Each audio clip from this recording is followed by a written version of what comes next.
G'day sawdust makers. I'm going to show you how I built this beautiful dining bench. The design of this bench seat is quite straightforward, but the star of the show is the timber. I actually don't know what sort of timber this is, and every time I've shown a piece to someone who knows what they're talking about, they all come up with a different answer. So I'd love to get your opinion in the comments.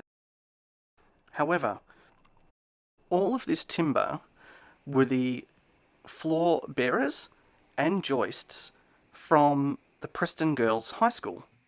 Now, that school opened in the late 1920s, and the building already existed.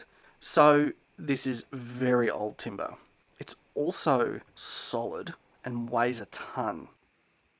So the bearers are 120mm by 70mm, and then the joists are 90 by 50.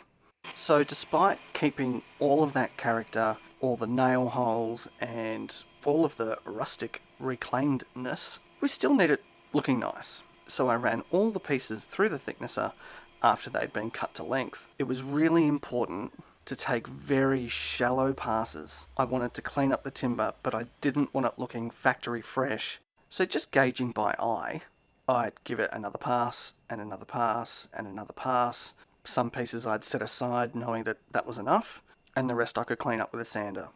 So cutting my legs to size and doing a dry fit, I'm going with a farmhouse style leg for this bench, which I think were 10 degree or 15 degree cuts all round. And then I'll actually be using pocket holes for this incredibly hard wood.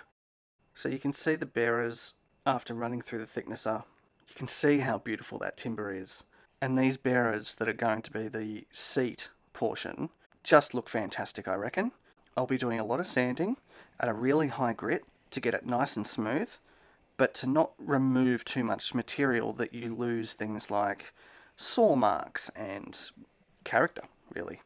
The joist timber, the 90 by 50, which I was using for the farmhouse style legs, that was different. I wanted all of that smooth and flat on all four sides because the timber was still beautiful. And if I wanted the legs to fit properly and sit straight, then I really needed all of the timber for the legs to be schmicko. It really took some unique clamping to hold everything together while I drove those screws in. So you can see a pretty straightforward farmhouse style leg put together with pocket screws. Now just want to make sure that I've got all my bearings right, and laying the bench out upside down, working out the right leg placement, measure, mark, check everything a bajillion times, and then jump into it. So then through the top of the leg, I pre-drilled and drove a big bugle straight into the guts of the bench. Sanding, sanding, sanding, sanding, sanding, sanding, sanding, sanding, and more sanding. Oh, this thing weighed a ton. So moving it around was not a lot of fun. Once all the sanding's done, time for tung oil. And as I've said before, tung oil really makes the timber sing.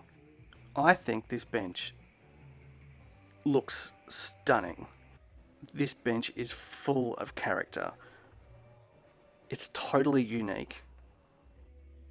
And when you break it down, it's not a lot of screws, not a lot of cuts, not a lot of joints. Very straightforward build. But the beauty in the timber does all the work. I'm Ryan from Oz Sawdust Makers. Thanks for watching. Would love to know your opinion in the comments on what sort of timber you think it might be. Give me a like and all that other sort of stuff that people say at the end of their videos. And I'll see you next time. Cheers!